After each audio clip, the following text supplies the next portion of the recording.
What is up, Maniacs? I am Zach. I am the Millie Maker Maniac, and I just logged into DraftKings here and am about to get started on a draft to win $2 million. All I got to do, give them $20, build the perfect lineup. The lineup beating 850,000 other lineups, and you win $2 million. It's pretty simple. Just got to do it. No problem at all here. So, thanks for coming out today. We got a minute and 30 before the draft gets started here. We're going to be pick 5.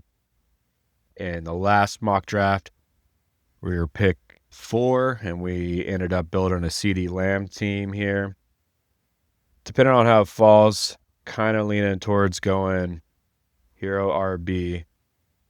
I'm feeling in Christian McCaffrey and Jamar Gibbs right now. So if those two guys, Bijan's not there, really anybody of Bijan, Saquon, Jamar, and McCaffrey would feel okay with. I would go, my order would be Bijan, Gibbs, and McCaffrey. But today we would go McCaffrey, then Gibbs, then Barkley.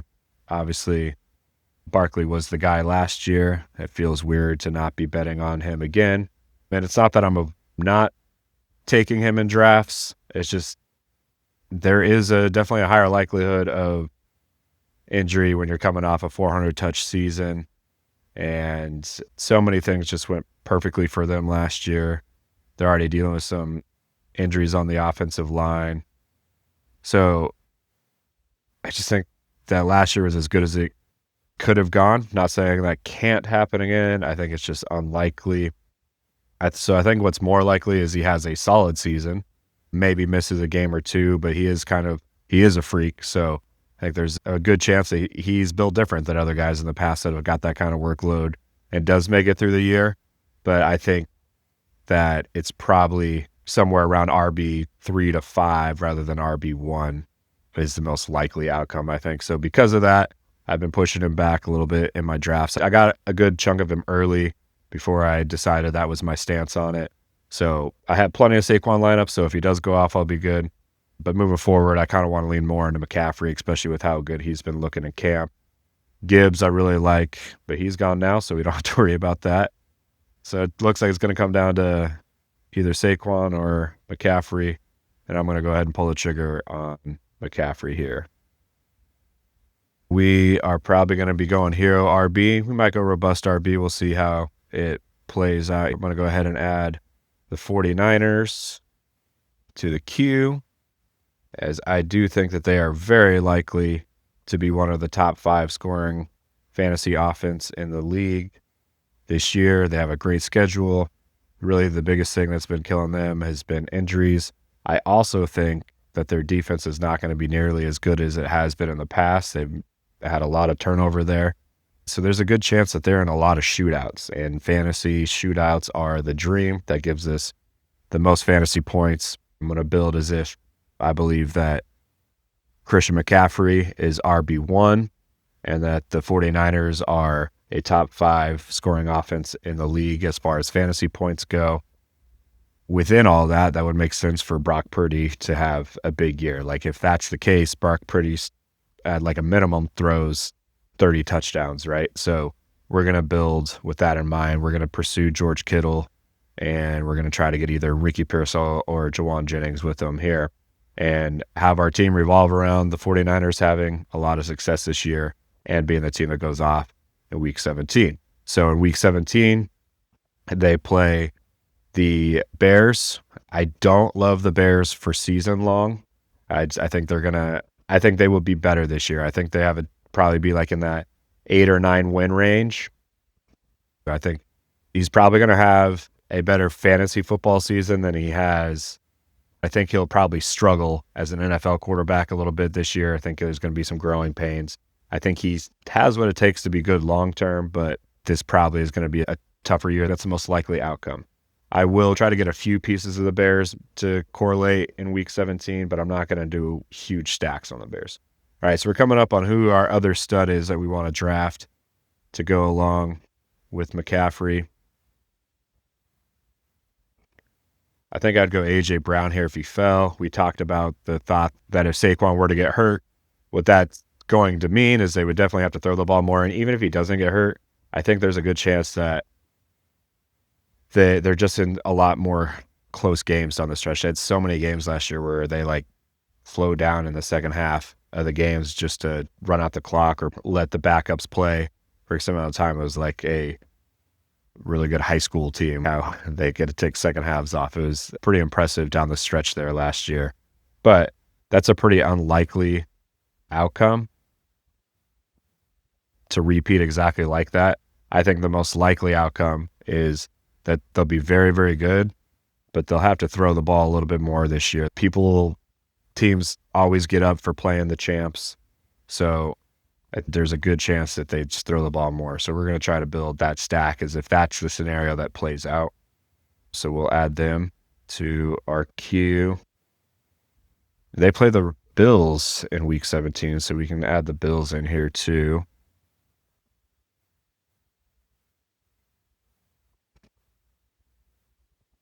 Get a piece or two for that correlation.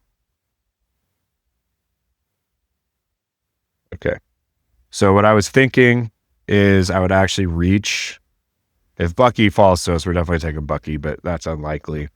I don't really want to do a Josh Allen team here. I want to build more through A.J. Brown and him having a huge year and being the guy in the last week. I've built some teams with Brown and Allen as like the two guys that go off in week 17 in that game, which is definitely an attractive one. But I want to build this one more towards I want this to be a Jalen Hurts team. That's kind of what I have in my mind's eye. So we're going to go as if Jalen Hurts is the one that goes off in week 17 and scores better than Josh Allen on this one. And because of that, we're also going to go get George Kittle, pair him up with McCaffrey. It was a little bit of a reach, but I'm okay with that. Marvin Harrison, who I think is a really, really good player, but he's with the wrong quarterback and the wrong coach for what he's good at. He's awesome at winning in breaking routes, and they don't throw in breaking routes. He like dominated Diggs last year, and they just didn't throw him the ball. Listen to a whole breakdown of him on reception perception with Matt Harmon. Highly recommend listen to that podcast. He was breaking down how Harrison won plenty, but they just didn't throw him the ball when he was open. I think he is good enough and has worked hard to get better, but there's some things in his surroundings that are out of his control that prevent him from big time upside. Mike Evans, I love, and I think he could have a huge week 17. If he actually fell to us, I'd still be interested in him, but I don't think he will. But he's older too, so there's plenty of scenarios in which he gets older or gets hurt and misses. Same with Devontae. So, like, in all those guys, you can pick a negative case for all of them. And same for Kittle. Like, Kittle's definitely had some injuries in his past, but there's a good chance he puts up very similar, if not better, numbers than them, and he does it from the tight end position, which gives us a huge advantage. So I don't mind reaching where we did. I don't think we made a mistake by doing that because I think he very likely could outperform his ADP compared to those guys. And with this build that we're talking about, with the 49ers being the offense in the league that you want, we're in a really strong position if that plays out. So this next pick, I'm hoping that Jalen falls to us. He'd have to fall one past ADP. Ooh, he did not. So now it would have been more fun to have a Josh Allen lineup now, but that's okay.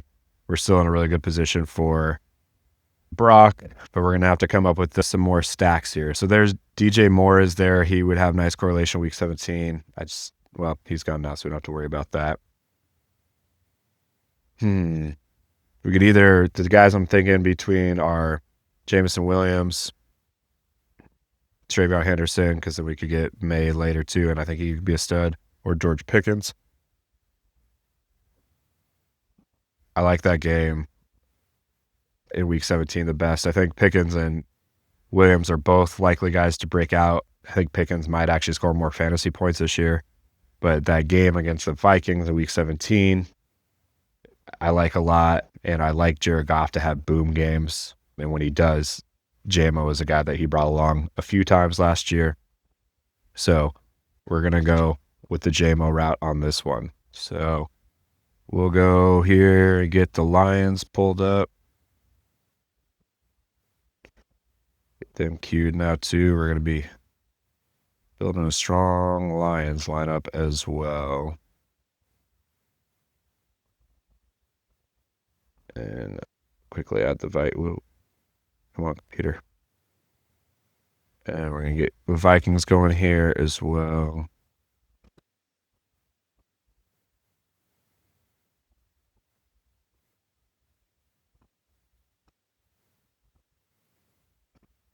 Okay. Now let's get back, clear all teams here. So we got AJ Brown, who we can't stack with anymore. Anybody anymore? Hemo, who we couldn't stack with Goff. Probably want to go another receiver here. Ridley, we could stack with Ward late. I don't mind that at all. DK, I'm not touching. I just don't believe in Rodgers or Arthur Smith. And yeah, I just don't see him being the guy you need. I think Metcalf will have some weeks this year, but not enough to matter. And I don't think he's the week 17 guy. So I'm deciding between Ridley and for me, it would be Travis Hunter. I like Ibuka a lot, but he's just come up way too much, I think. So it'd either be Hunter or Ridley. I like the chances of Trevor Lawrence being the guy you need more than I like it of Cam Ward. Cam Ward, I think, could be like right around that 20 QB 20 on the year, but I don't think he's a guy that like has that huge game that you have to have. And I want to pursue that guy that could be QB1 in week 17. And I think Trevor Lawrence has the opportunity to be that guy, and the piece that you need with him could very well be Travis Hunter in that one. Love doing Brian Thomas and Travis Hunter lineups, but that's not exactly how this one fell. And Trevor Lawrence as one of our QBs. Britton Strange can also be somebody we can add. And Parker Washington, actually, I like as a really deep sleeper that could get you some leverage on the field in Trevor lineups. They play the Colts in week 17, so we can add them as somebody else on here we want to queue up. I like Downs. I like Warren too. I like Pittman. Anthony Richardson, if we miss all of our QBs, we can throw a dart at him. Hopefully we're not. I think it's unlikely he's around for week 17. If he is there for week 17, he very well could be QB1. I just think the likelihood of him being there is pretty low. Okay, so let's get Q sorted up here. Yeah.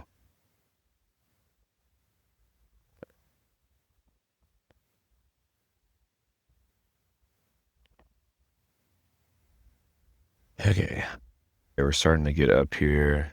We are okay. No QBs yet. What pick are we at? Pick 66. I'd love to get Pearsall here for sure. Would be okay with Montgomery. We had to, but I really would like to. Yeah, give me Pearsall here. Let's go. Pearsall would be nice to add with McCaffrey and Kittle. Really gives us like, if the 49ers have a big week, we got the guy we need to have. I think they're going to have a lot of big weeks. So I like that outcome a lot if he falls to us. One more guy here. One more. Come on now. Come on. Let's go. That's right. So we got the Niners offense. Now we're just missing Brock Purdy. I think let's check our board and make sure he's at 104 in ADP right now. Yeah, so we can wait till it comes back around and we actually take 2 more picks before that. I think it's very unlikely that somebody takes Montgomery's not getting back to us, but let's see.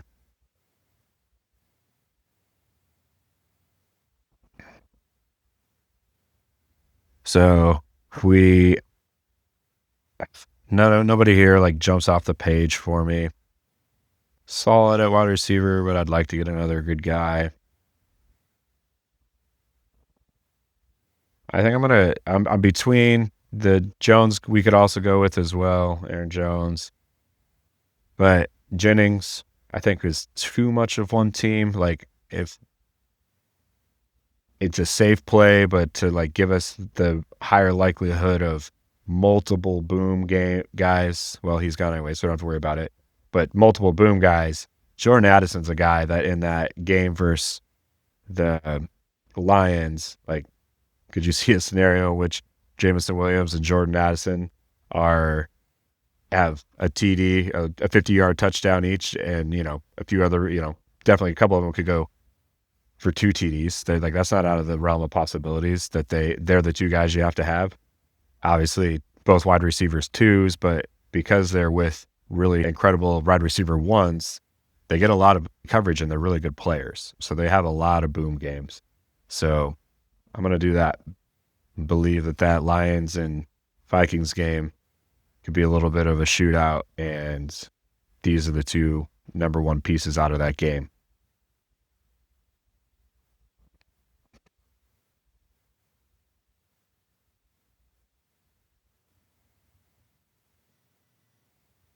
All right.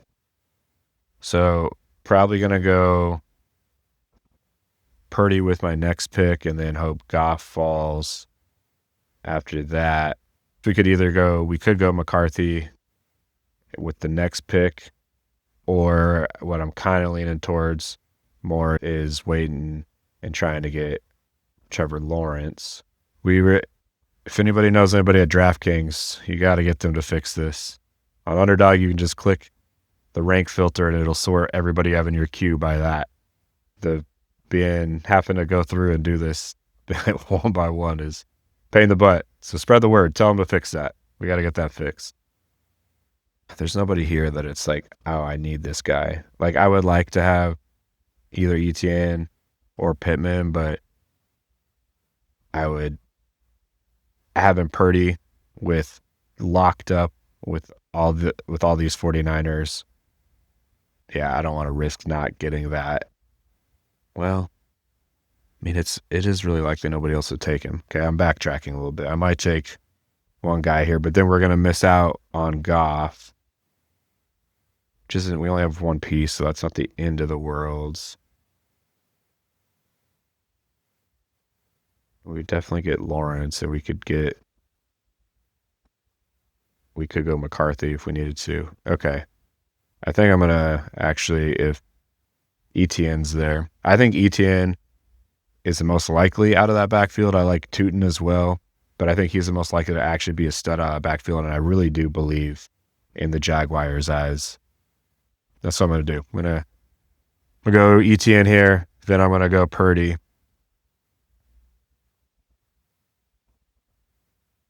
So he's our running back 2. I mean, he's a guy that was at one point top 5 fantasy running back.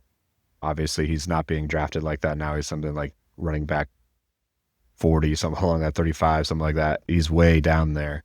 He was hurt. He played hurt last year too. I don't think that there's enough awareness of that, is that he was playing injured last year.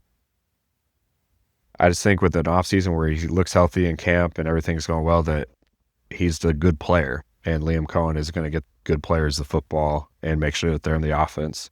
So I think there's a very good chance that he returns to form. Did we just get sniped? Did somebody take Purdy? Oh my God. They did. Oh no. Oh, it was the pick right after. So we're going to have to audible. God, that sucks. Well, we're going to try to go for Goffs, and then we'll go try to get McCarthy and then get Trevor Lawrence. It's not the worst case scenario, but damn, it really blows. Really wanted Purdy. I regret the ETN pick now. But jokes aside, it sucks, but part of giving yourself a chance to win these is you got to take some risk in the draft and not give up value to build a team that's strong enough. That was a calculated risk I took there, and I still think it was the right choice, because it's very unlikely that somebody's going to take Goff ahead of ADP if he's not stacked. And I had all the 49er pieces, so I would say somewhere around like 90% of the time, he's going to get back to me there. So I made the right choice. It just didn't play out the way we wanted. So now Goff is QB1, stacked up with Williams. Probably won't stack him with anybody else. We might T-Slaw at the end, maybe we could look at, but I don't think he's going to be my main stack. See if we can get McCarthy next to go with Addison, and then we can add some wide receivers and other Vikings late. We might even look at Oliver, their backup tight ends, as somebody that could be somebody that nobody else is going to have. But if he's a guy that gets runs into 2 touchdowns in week 17, when you have QB1 weeks, it's not uncommon to have a random guy have a big week. So we want to have pieces of that quarterback, because those are guys that could pop off in week 17. And if they pop off, it's likely that their quarterback had a big week as well.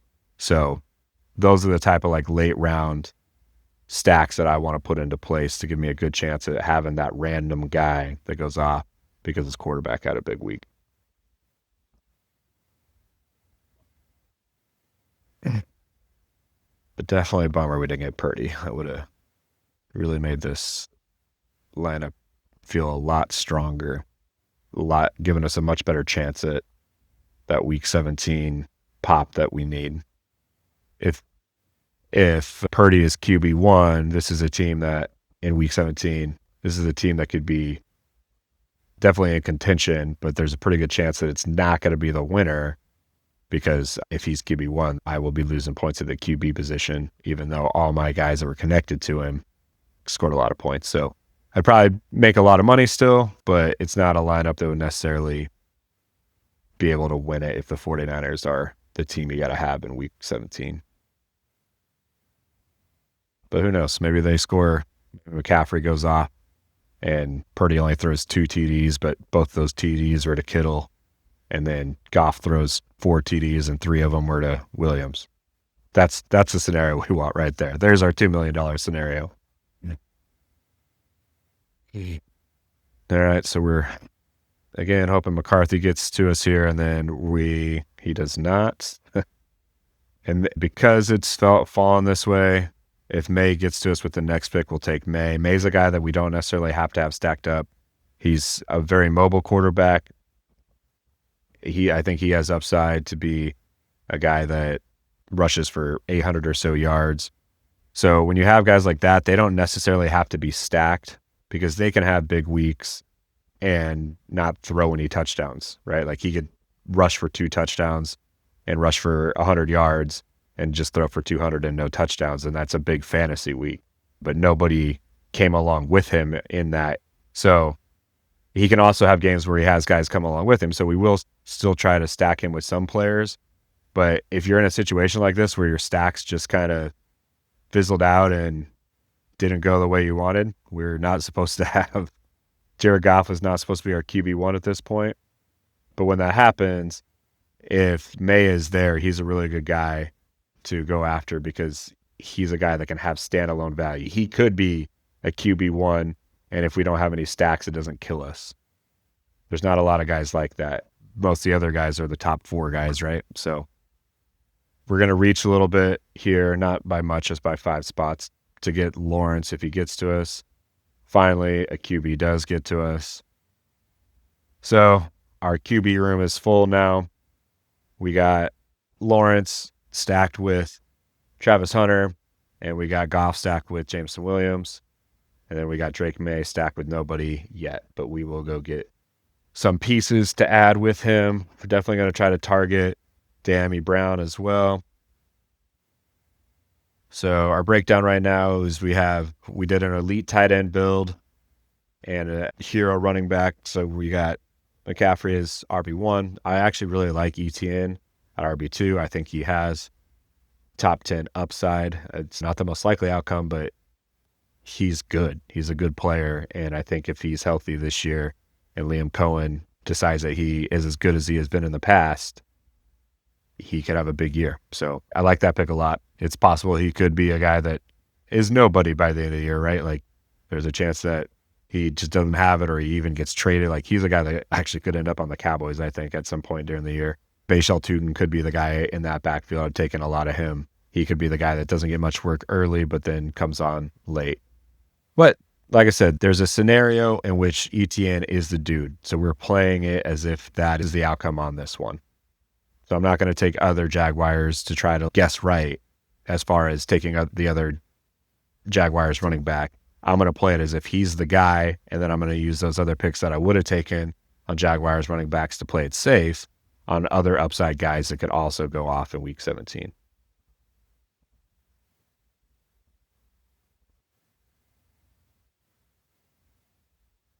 Feel pretty good. I mean, quarterback didn't fall the way we wanted, but Goff, he'll probably be fringe like QB 12 again. That's kind of where he hangs out.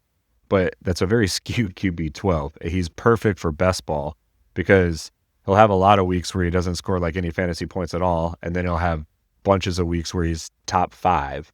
And I love that for best ball because when he hits our lineup, I want it to be a ton of points. And he's definitely a guy that fits that mold. So I don't mind him there, but he's not going to be a consistent guy for us. Drake May is a guy, or unlikely he would be like a consistent guy for us. He's more of a boom bust type guy. And then Drake May, a lot of upside there. He, it's not out of the realm of possibilities that he kind of matches what Jaden Daniels did last year. He's a mobile guy. He seems tough. He seems smart. He seems committed. He's got Vrabel there, who's, I think, going to help him out a lot with how they call the games and put him in good positions. He's got more weapons now. They got a better offensive line. I think there's a lot of upside for the Patriots to be in the playoff hunt, and I think a lot of that's going to be Drake May being a stud. And he's going to have standalone value. Like he could easily be QB1 in weeks with that rushing upside. And then Trevor Lawrence, with Liam Cohen, it's not out of the realm of possibilities for him to have that breakout. We're going to go with Ray Davis here. Gives us a guy that can go against A.J. Brown in that matchup. And I also think he just has upside. He has standalone value, but if Cook were to go down, he's a guy that could be the guy you have to have in week 17. But to get back to Trevor Lawrence, it's just so possible that they're good. Like Trevor Lawrence was considered one of the best prospects in the history of football at the quarterback position. And he's had a coaching carousel come through there. He's had some weird moves done by the front office. Really, I just don't think he's had a great culture around him. And I think Liam Cohen is a guy that we don't know about like his overall head coaching skills. There's a big difference between being a good play caller and a good head coach. But I know he knows offensive football well and how to make guys successful. Like it's not out of the realm of possibilities that he helps Trevor Lawrence become this year's Baker Mayfield. Like I think it's very much within the realm of possibility that Trevor Lawrence throws 40 TDs. It's not the likely outcome, but it's definitely within the realm of possibilities. So because of that, I'm going to pursue that upside. I'm going to go after that. And in this scenario, we're pretending like we know that Trevor Lawrence is going to be a stud. So we're building that team as if he is. Because if he's not, this is likely a team that isn't going to win anyways. So we might as well go all in on that scenario that we're building. I'm going to go Kyle Williams here and then hope that Strange falls. Williams is an upside rookie. There's been a steady drumbeat of him being a stud in camp. Didn't really get to see anything in the preseason game that was exciting, but he's a guy that as the season goes on, could definitely build rapport with May and could have some big weeks down the stretch. It's a wide open receiver room there. Like they have a lot of guys, but there's nobody that is a guy besides Diggs, and Diggs is 30-plus-year-old receiver coming off of an ACL. I do like him. We have plenty of Diggs, and I think he'll probably age gracefully with how technical of a route runner he is. He'll find ways to be productive even as he loses a step, but he's not the same Diggs that we saw in Buffalo and in Minnesota. So I think there's going to be opportunity to step up for breakout for Kyle Williams. So I'll take the shot with Drake May that he will be that guy. That's our breakdown on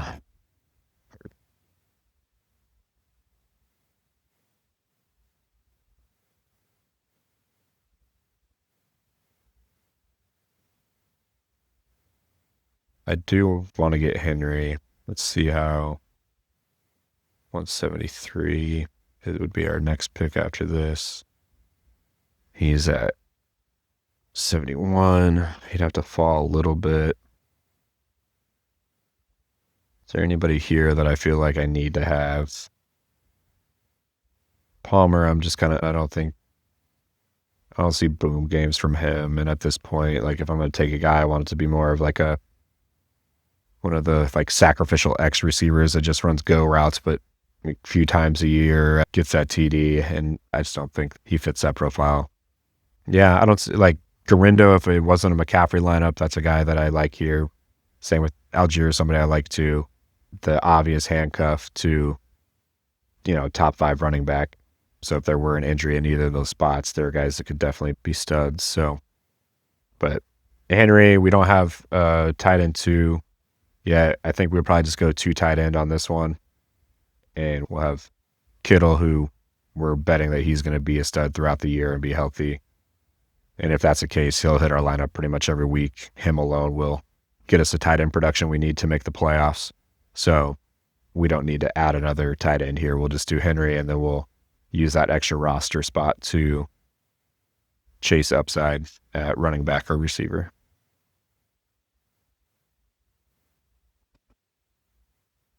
And so another nice thing about May is it's pretty easy to get a double stack on the back end. So we did get Kyle Williams and Hunter Henry. Demario Douglas is another one that I commonly will add to him. I like how this team's looking. Right now we're at 3 QBs, 3 running backs, 6 wide receivers, and 2 tight end. I think we're just going to stick with 2 tight ends and go for upside at running back and wide receiver on the way out. Give us that extra roster spot because we got a stud tight end.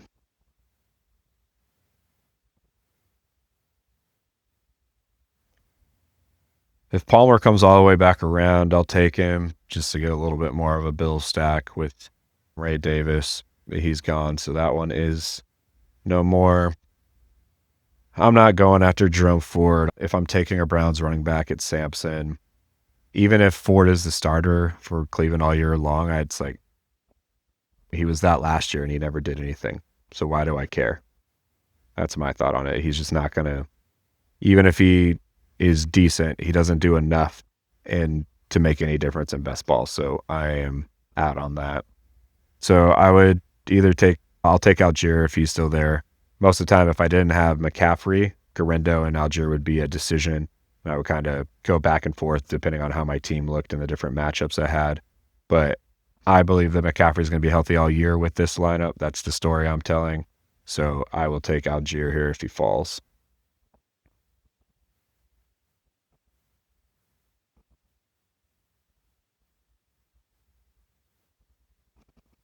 Come on.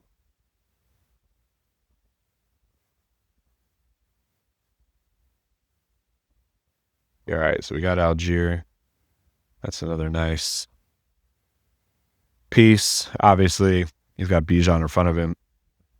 He will get some touches. I mean, he'll probably get roughly 100 carries this year, which could lead to hitting our lineup maybe 2 or 3 times. But if Bijan were to go down, there's huge upside there. So those are the type of picks that I'm trying to make at this point of the draft.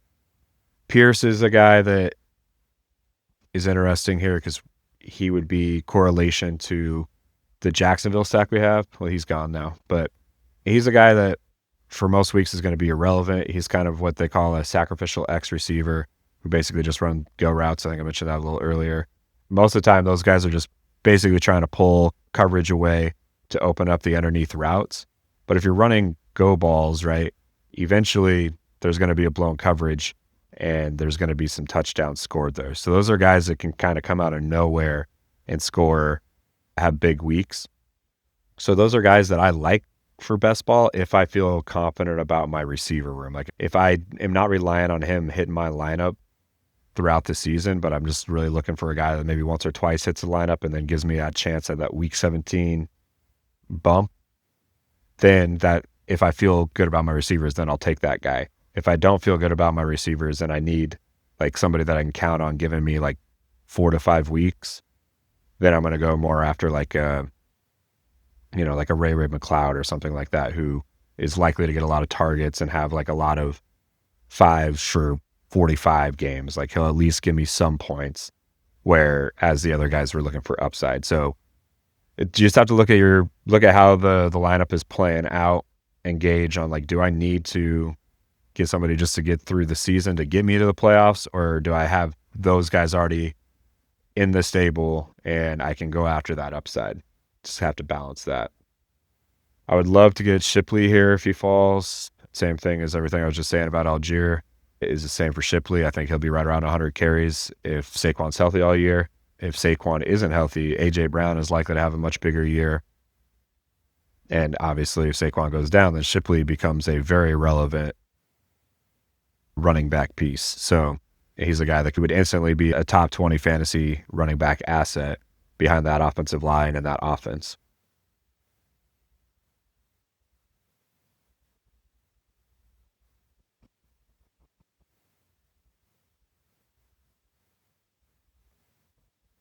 All right, so he did get to us. Draft Shipley. All right, my next pick, I'm going to go ahead and reach a little bit for Diami Brown. I just want to get another piece of that Jaguars offense to go with Travis Hunter.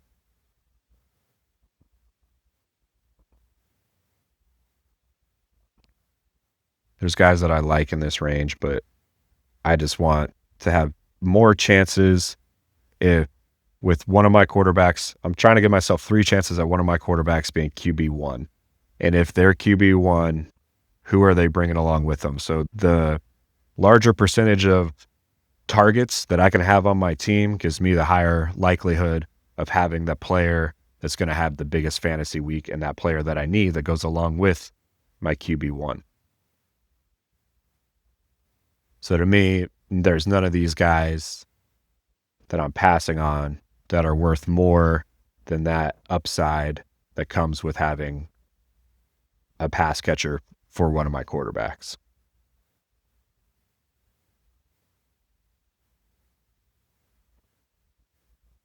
We're in round 17 here. Did he just get taken?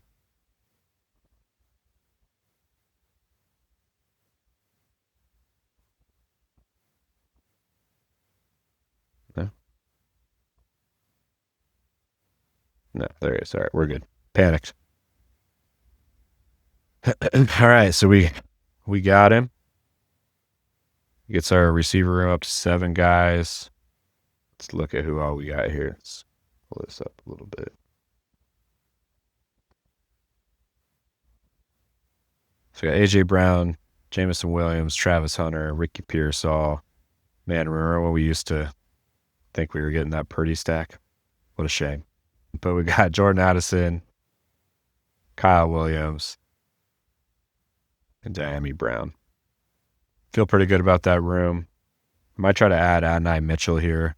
He is that sacrificial X receiver that I was talking about. He's actually Pierce's backup, but he's a second-year player. Very explosive. The narrative around him could have been very different last year. If you watch the Colts games, there was like 4 to 6 wide open 50-plus yard touchdowns that were just missed, but he was wide open.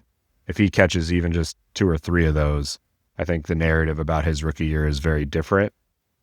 And so I think there's upside of him connecting on a few of those, and hopefully it's in week 17 in that game against Trevor Lawrence and the Jaguars. So he would be the next target here. I also really like Jalen Coker in this range. I think he's just a good football player. He doesn't have the draft pedigree, but the people in the know say that he's good. Like he wins, he's open, he understands how to sit down in zone coverage. He makes the right choices, so coaches love that. I think there's just a very good chance that he's going to be on the field a lot this year and has a chance to break out. So he's somebody in this range that I've been taking a lot. We'll start with A.D. Mitchell just because of the correlation I think is preferred in this situation.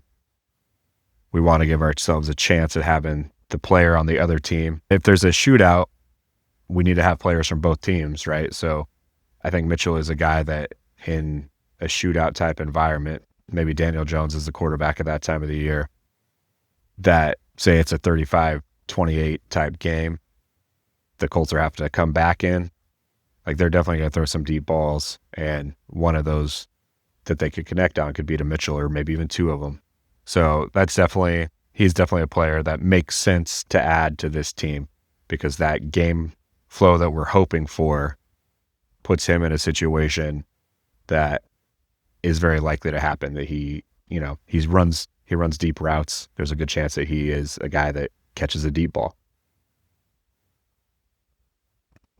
There he is. So we got him here. If Coker gets back to us, I'd probably take Coker here. And then we could go running back with our last pick.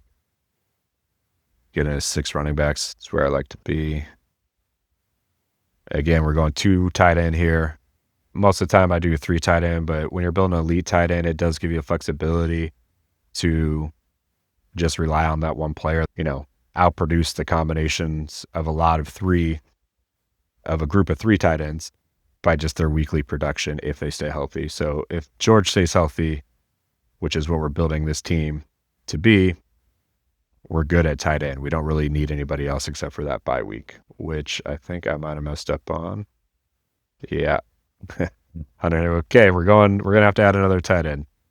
That speech is a waste because my tight ends have the same bye, so I have to get another tight end there. We're going to go Harold Fannin. He is a rookie that is off the radar, but played at a small school, but absolutely showed out there. Reports in camp that he's been a stud. I think we'll go Manungai. That gives us some correlation against the Niners, and we have a lot of Niners. I think also late in the season, I think the Bears are likely out of it, so there's plenty of scenarios in which they would give up on Swift and give Roschon a shot, and if Roschon doesn't do it, then maybe Manungai is getting a shot too, to just see what the rookie has. So there's definitely a chance in week 17 he falls in the end zone a couple times. If we don't get him, we'll go Giddens. Same thing, gives us correlation against Jacksonville.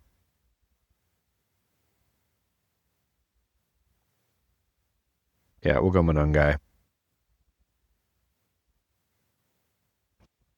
So this is one of those drafts where it didn't fall exactly how I wanted it, but I felt like we pivoted pretty well. We got a quarterback, we have Goff, we've got May, and we have Trevor Lawrence. So 3 solid guys. Would have rather have Purdy than May, or even Goff, but that's not how it fell. We got good stacks. With Goff, we just have Jameson, but there really wasn't options to do anything different. So big Jameson weeks is what we're rooting for. With Trevor Lawrence, we got ETN, we got Travis Hunter, and we got Dammy Brown, so we got a nice stack there. And with Drake May, we got a couple late stacks with Kyle Williams and Hunter Henry. And then I was going for a Jalen Hurts stack. That didn't play out either with A.J. Brown, but we did get a couple Bills. We just got the one. We got Ray Davis. Yeah, just Ray Davis. So we got a little bit of game correlation there. With the game correlation with Detroit is nice too. We got Addison, who's suspended early in the year, but I'm not worried about early in the year. I'm trying to score points in week 17 and the playoffs. Yeah, so that's the only Viking we got, but he's a guy that I like a lot to be the guy you need in week 17, if that's the game that goes off. And then we got the 49ers stack that we love with McCaffrey, Pearsall, and Addison. We would have loved to have seen Brock Purdy added on that. But overall, a very solid team. Happy with it.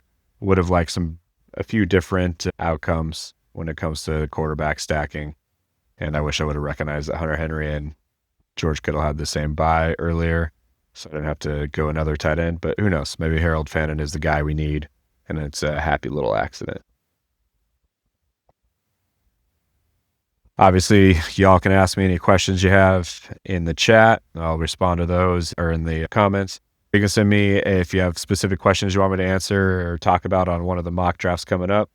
You can email me at milliemakermaniac@gmail.com. And I'd be happy to talk about whatever you're interested in or have questions about with your fantasy football stuff. But I appreciate y'all hanging out with me. Go ahead and click that subscribe button for more mock drafts coming up. We'll also be getting into DFS week 1 coming up here soon. I got my best ball draft strategy out now. I'll do some team breakdowns in the future as well, I think is here coming up. So more content coming. Just really enjoying getting into fantasy football this year and sharing all the insight with all my research with y'all. Hopefully one of us can take down that 2 milli. All right, my friends, have a great day. Appreciate you watching.